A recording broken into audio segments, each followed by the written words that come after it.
très chaleureusement, nous vous saluons très chers internautes dans le cadre de notre nouvelle rubrique avec la GLTV Monde, l'étudiant ou le savoir, qui vous sera proposée aujourd'hui par moi, la Queen Faye, communément appelée Grace Nyankumi. Nous allons parler aujourd'hui de ce que est le choix d'une filière à l'université. Alors, dans notre rubrique de l'émission d'étudiants et le savoir, nous allons ensemble partager ce que expérimentent et découvrent les étudiants dans le milieu universitaire.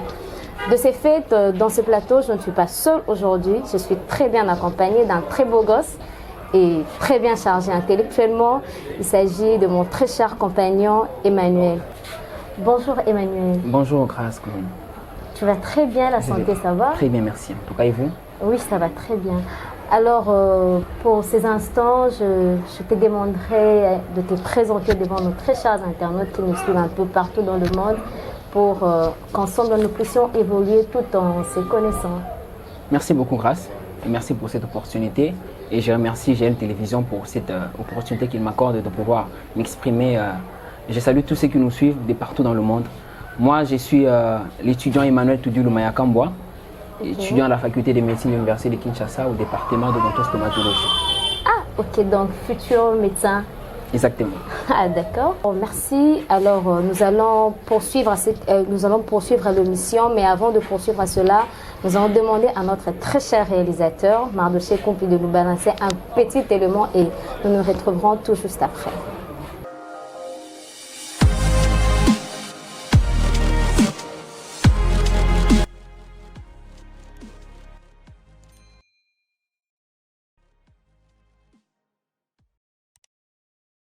Merci pour cet élément. Alors, nous allons directement entrer dans les vifs du sujet. Alors, très cher Emmanuel, tu nous as dit que tu vas nous parler aujourd'hui du choix de la filière au niveau de l'université. Nous aimerions savoir, moi ainsi que mes très chers internautes, nous aimerions savoir comment faire le choix d'une filière. Par où commencer, par quoi ensuite poursuivre. Tu peux nous aider dans ce sens-là? Merci beaucoup, merci encore pour cette opportunité. Voilà, déjà avant de pouvoir parler de comment faire un choix, nous allons essayer de rappeler, de définir quelques notions de base, quelques notions importantes qu'un jeune élève qui aspire à faire des études universitaires est censé savoir. Nous allons parler du choix. Le choix, en général, le choix, c'est sélectionner, c'est choisir, c'est avoir une préférence de quelque chose par rapport à d'autres. Okay. Déjà, dans la vie courante, le choix, c'est une affaire de chaque jour. On est obligé de choisir. Donc tous les jours, on choisit. Voilà, tous les jours de la vie, on choisit. Et même quand on dit que je n'ai pas le choix, on a toujours un choix à faire. Donc, c'est une réalité qui est tellement réelle et à laquelle on doit faire face chaque jour. Donc, c'est important de savoir que c'est important d'en parler pour pouvoir aider cette jeunesse qui aspire à faire des études universitaires à mieux s'orienter. Okay. Alors, ces messages s'adressent particulièrement aux jeunes qui viennent d'obtenir leur diplôme et qui aspirent à faire des études universitaires. Alors, c'est un message tout particulier afin de les aider à mieux s'orienter. Déjà, c'est une erreur de faire le choix lorsqu'on obtient son diplôme. Plusieurs jeunes font leur choix juste après l'obtention de leur diplôme. C'est déjà une erreur. Alors que le choix d'une filière devait se faire bien des années avant. Mais pourquoi ne pas adresser le message à ceux-là qui finissent peut-être le cycle d'orientation, les CO, de façon à mieux les orienter? Parce que déjà, c'est une erreur de faire le choix après avoir obtenu le diplôme, mais je sens que tu adresses ton message à ceux-là qui finissent encore les humanités. Mais habitez-moi une nuance, on a non sentir un motin. Bon, en fait, ces messages s'adressent. En fait, l'importance de ces messages, c'est de pouvoir rappeler à ces jeunes-là que le choix devait se faire plus tôt pour ne pas s'embrouiller. Parce que quand on arrive lorsqu'on a son diplôme, on se précipite. Déjà des inscriptions qui se lancent ça et là, on veut vite aller. Alors, le système d'éducation a prévu un service d'orientation. Déjà, à l'école secondaire, 7e et 8e, il y a un cycle d'orientation où on est en train de voir, où les autorités scolaires sont en train de jauger les niveaux de l'élève, de pouvoir orienter cet élève-là à un choix. ce qui l'amènera à faire le choix de son option et plus tard de sa faculté à l'université. Donc dans notre système d'éducation, il y a un système d'orientation il y a plutôt un service d'orientation qui est prévu, mais malheureusement qui ne joue vraiment pas son rôle et qui fait que plusieurs jeunes passent cette étape-là sans pouvoir s'orienter vraiment ou sans pouvoir se décider et arrivent en sixième pour faire les choses précipitamment. Alors revenons à notre question. Comment faire ce choix-là? Quels sont les critères de choix d'une filière X ou Y au niveau de l'université? Alors, comment faire ce choix? Déjà, si je peux rappeler, les services d'orientation est là pour aider les jeunes élèves à pouvoir s'orienter dans la vie plus tard. Okay. C'est-à-dire, lorsqu'on a fait un bon cycle d'orientation, on a déjà une certaine connaissance de notre future filière plus tard. Mais aussi, il arrive un moment, en fait, on est passé par toutes ces étapes-là et qu'on n'a pas eu à déceler vraiment sa filière. Alors, on est à l'université, on est en sixième, on veut aborder l'université, on est obligé de faire un choix. Donc, il y a à l'université où l'étudiant sera, il y a un service d'orientation aussi. Malheureusement, ça n'existe presque plus, qui est supposé orienter l'étudiant dans sa filière des prédilections. Alors, on passe par beaucoup de choses, par examiner la vision de l'étudiant. Qu'est-ce qu'il aimerait bien être dans la vie plus tard? Il y a de ceux qui vous diront, moi, c'est travailler dans un bureau, moi, c'est être juge, voilà. D'autres, moi, j'aimerais être modéliste. Alors, face à certaines questions, on arrive à ressortir, à comprendre la vision de l'enfant et on l'oriente. Et il y a aussi l'évaluation du quotient intellectuel et du quotient émotionnel de l'enfant. C'est très important. On ne jauge pas seulement le niveau de l'enfant, mais aussi son quotient intellectuel. Qu'est-ce qu'il aime bien faire? Il est intelligent, c'est vrai, mais il y a des domaines où il aura du mal à se retrouver. Quelqu'un, par exemple, qui a un quotient intellectuel de 90%, c'est un génie, il est très intelligent. Mais qui, par exemple, a du mal à supporter avoir du sang, c'est quelqu'un qui aura du mal à faire la médecine. Voyez-vous, c'est déjà un obstacle. Donc, il faut évaluer les deux quotients et de pouvoir sortir la filière qui sera spécifique par rapport à cette évaluation-là. Donc, il y a, comme je dis, la vision, voire examiner la vision de l'étudiant, de l'élève, et aussi évaluer le quotient intellectuel et le quotient émotionnel de l'étudiant. Voilà. Donc ça commence déjà à devenir très intéressant. Nous sommes en train de monter petit à petit. Là, nous venons de voir que nous devons avoir un QI, un quotient intellectuel et un quotient émotionnel apte à franchir une X ou Y filière. Exactement. Alors, dans ce choix-là, c'est vrai que le facteur émotionnel intervient, mais quel rôle doivent jouer les parents ou les tuteurs? Quel rôle ils doivent jouer dans le choix de la filière pour son encadré ou bien son enfant ou bien, je ne sais pas moi, quelqu'un qu'il veut voir dans un domaine X ou Y plus tard? Quel rôle doivent jouer les parents ou les tuteurs dans ce choix? Voilà, déjà les parents ou les tuteurs sont très importants du fait qu'ils nous connaissent mieux que peut-être pour certains mieux que nous-mêmes, mais c'est vrai qu'ils nous connaissent depuis notre enfance, depuis notre naissance, et ils nous voient grandir, ils connaissent nos préférences, ils connaissent certaines de nos habitudes. Il y a même des choses que nous ignorons qu'eux connaissent parce qu'ils savent nous lire. Alors un parent ne va pas imposer son choix à l'enfant parce que comme actuellement on veut tous être médecins, les parents, un père veut voir son fils médecin, docteur, il veut voir son fils maître ou il veut voir son fils banquier. Alors ils viennent comme pour imposer un choix à l'enfant au lieu de lui proposer. Okay. Le rôle des parents ou des tuteurs, c'est proposer à l'enfant. Tu connais ton enfant et il y a des choses peut-être qu'il ignore, des gestes ou des faits qu'il ignore. Alors tu peux dire, bon, par rapport à ça, tu peux faire telle filière. Je te propose. Mais l'enfant a ses préférences. Vous savez, l'homme est libre. Okay. Dès sa naissance, il est libre de faire son choix. Donc, les parents, son grand rôle ou les tuteurs, c'est d'orienter, c'est de conseiller l'enfant. C'est très important puisque l'éducation se passe à 3 niveaux. Il y a à la maison, l'enfant est éduqué, il est orienté, à l'école où il est, et pour certains à l'église aussi. Donc ce sont des endroits qui sont bien placés pour pouvoir orienter l'enfant. Donc le parent a un grand rôle à jouer du fait que ce sont nos premiers conseillers d'abord puisqu'ils nous connaissent mieux. Et au cas où le parent il ne conseille pas, il ne nous oriente pas, mais il préfère nous imposer, non, tu vois, moi je suis médecin, mes amis ont des enfants médecins, et je veux que mon fils soit aussi médecin.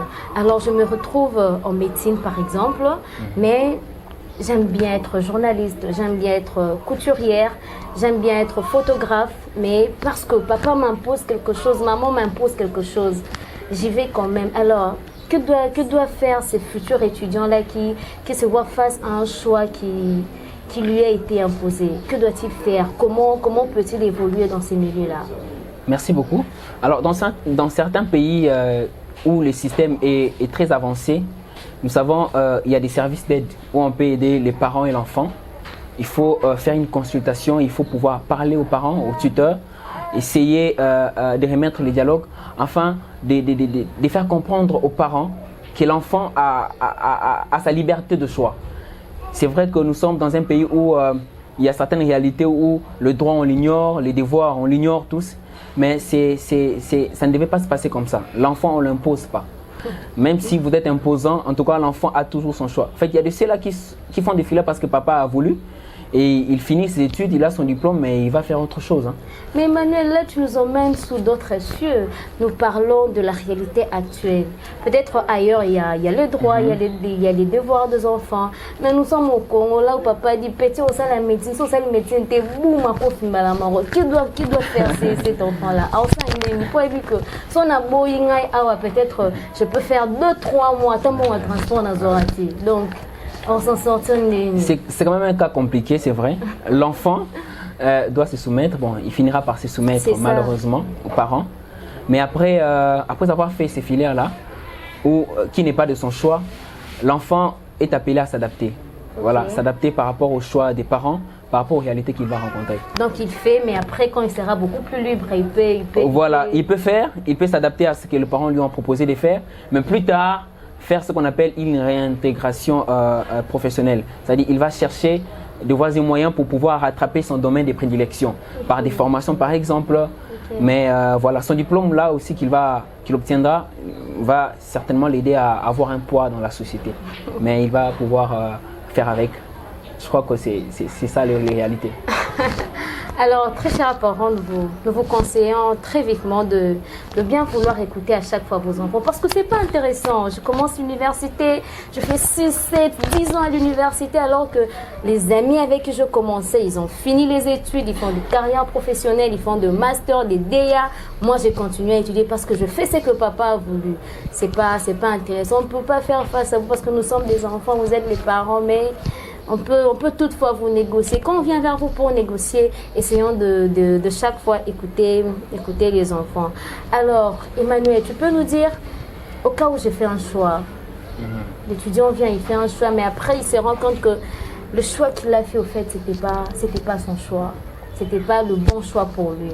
Il fait comment? Comment il va faire pour évoluer dans ces choix-là? Doit-il arrêter pour choisir son milieu au cas où il se rend compte que ce n'est pas son milieu, où il doit continuer à se battre dans le secteur? Ok. J'ai appris 3 réalités sur l'homme. L'homme trompe, l'homme se trompe et l'homme est trompé. Il arrive des fois que l'homme soit trompé. L'homme trompe, l'homme se trompe et l'homme est trompé. Voilà. Okay. Il arrive qu'on se trompe soi-même. On est perdu à un moment parce qu'on a vu telle autre personne faire la filière et on dit bon, comme toute ma famille, on est tous des médecins, alors j'aimerais quand même pas. Je vais être médecin. Moi, j'aimerais mettre. Voilà, c'est une triste réalité. Alors, c'est d'une part normal parce que l'enfant veut porter l'image de sa famille. Mais à un moment, on se rend compte que ce n'est vraiment pas ce que je veux. Okay.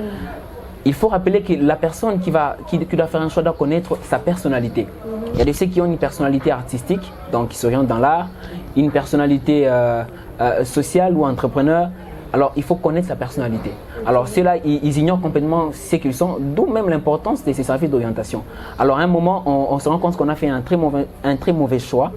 Alors, on est obligé, soit, de repousser chemin, parce que mieux vaut s'arrêter quelque part et réfléchir avant de pouvoir continuer dans les mêmes erreurs, dans les mêmes bêtises. Tu t'arrêtes, tu réfléchis. Tu peux carrément changer de filière, ou soit tu peux demander conseil.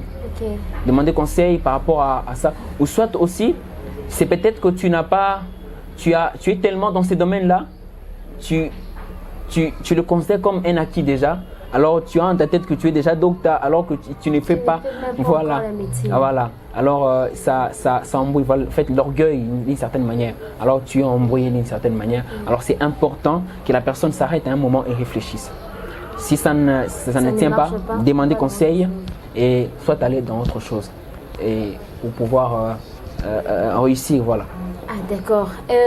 Nous avons aussi un peu trop condamné les parents, mais ça arrive que les parents vont dire toi na Congo moi na ngaya kutanga ba art, akusuka na wapi, moi na ngaya kutanga ba couture, tu vois, les parents sont en train de voir.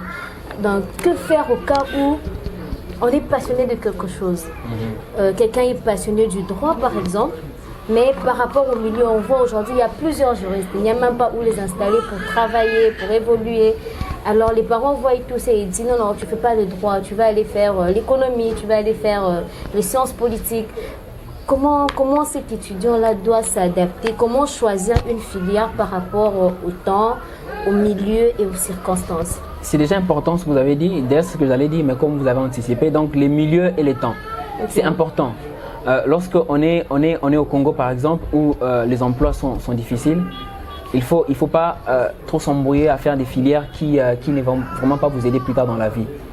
Par exemple, il y a ces domaines comme la chimie nucléaire. La chimie nucléaire par exemple, c'est vrai, c'est un très bon domaine, mais par exemple aussi au Congo, tu n'auras pas tu n'auras pas assez de moyens pour pouvoir appliquer ton domaine. Mais dans nos universités, nous avons ces départements-là de chimie nucléaire, de biophysique, je ne sais pas moi quoi. Bon, on a ma classe, exactement, en fait, ces filières doivent exister puisque le monde évolue. Okay. Nous pensons et nous croyons qu'au fil des années, il y aura un changement, il y aura beaucoup de choses qui viendront et les pays vont vraiment se développer. Ce sont donc des visions, je dirais, à long terme. Okay. Voilà. Alors, lorsqu'on est face à certaines réalités, je prends un exemple, tu te retrouves dans le bas Congo, plutôt Congo central, mais tu fais l'agriculture. Okay. Tu auras du mal à t'en sortir du fait que c'est un milieu où il y a tellement de pierres et tu auras du mal à cultiver la terre. Tu auras peut-être besoin de te déplacer pour te déplacer pour pouvoir pratiquer. Donc, ces choix dépendent du temps et ça dépend du milieu. Il y a des temps, en fait, il y a des choses qui se faisaient aux années 90 qui ne se font plus actuellement.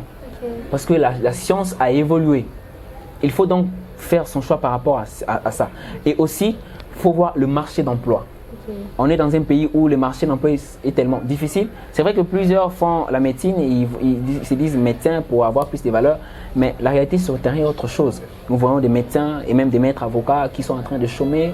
Et donc les médecins aussi chôment. Ah oui, les médecins aussi chôment.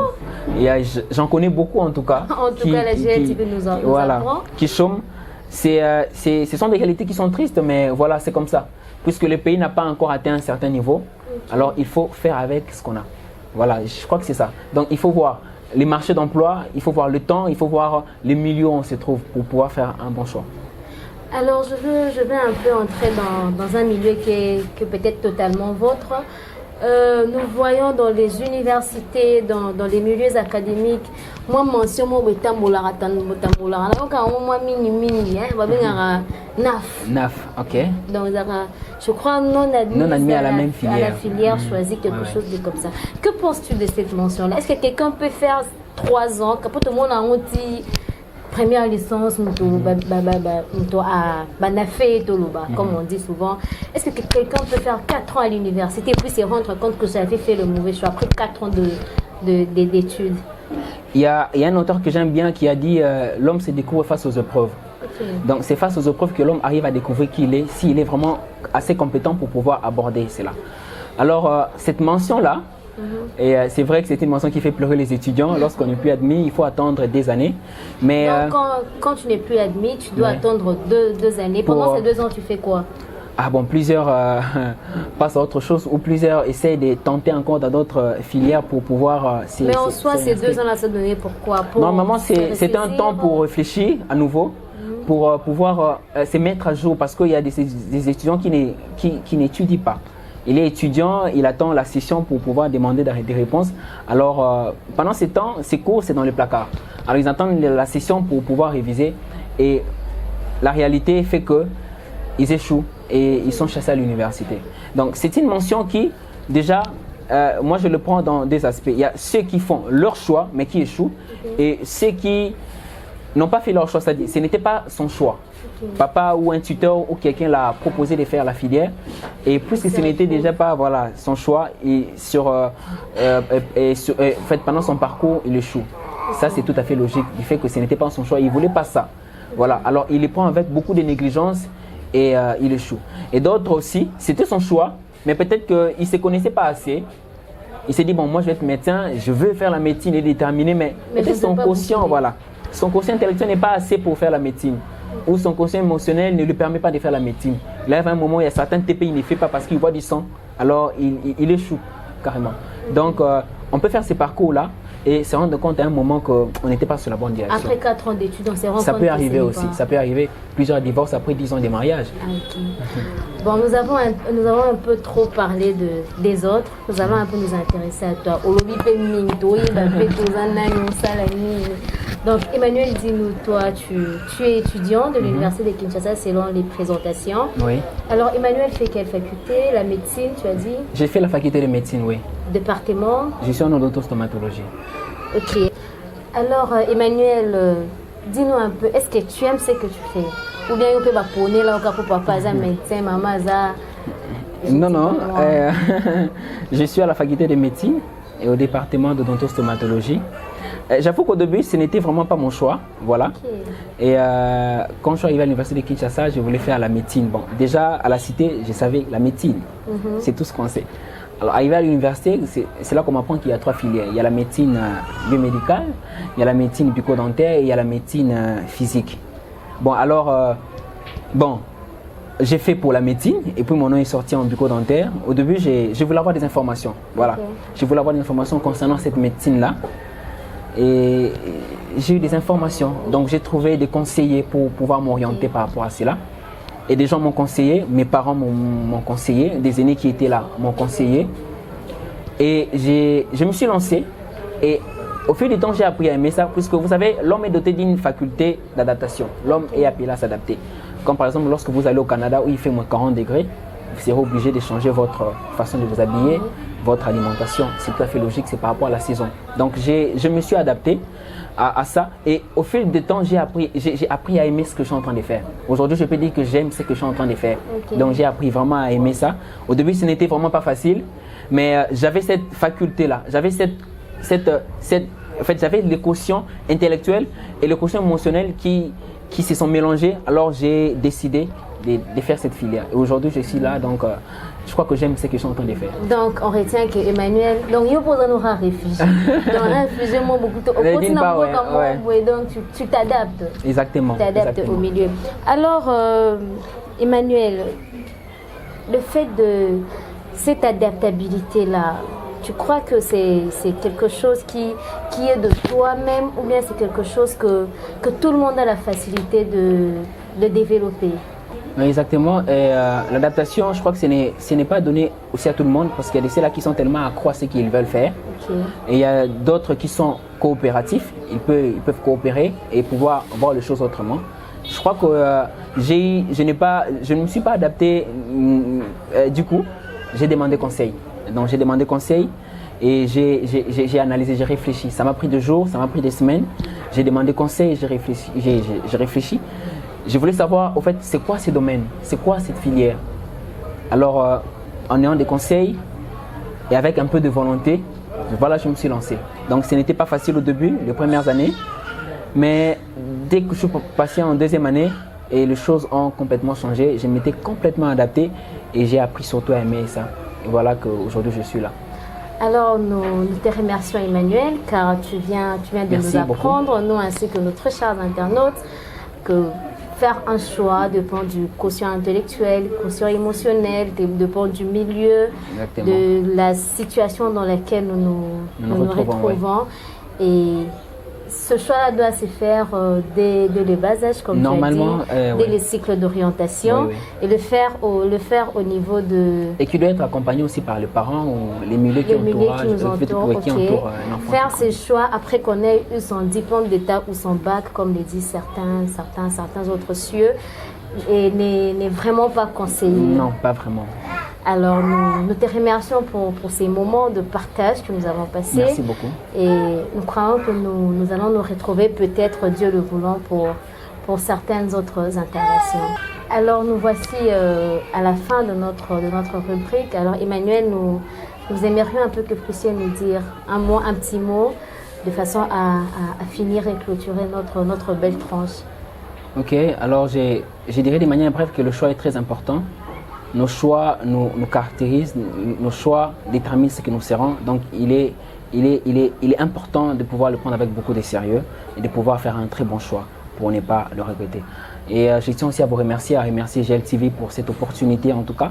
Je crois que ce ne sera pas la première et il y aura encore d'autres opportunités et je passerai en tout cas. Et je remercie nos internautes, ceux qui nous suivent de partout dans le monde. Je remercie aussi les présidents Lopatanga et voilà pour cette initiative en tout cas qui aide la jeunesse à s'exprimer et à pouvoir se faire entendre partout dans le monde. Et à vous aussi, Grâce, merci beaucoup. Alors 2-3 salutations et puis nous allons nous séparer. Salutations, alors mes big salutations à ma famille, à mon père Jimmy, à ma maman et à toute la famille Maya Kamboa. Je vous aime beaucoup. Alors, merci beaucoup à vous, très chers internautes.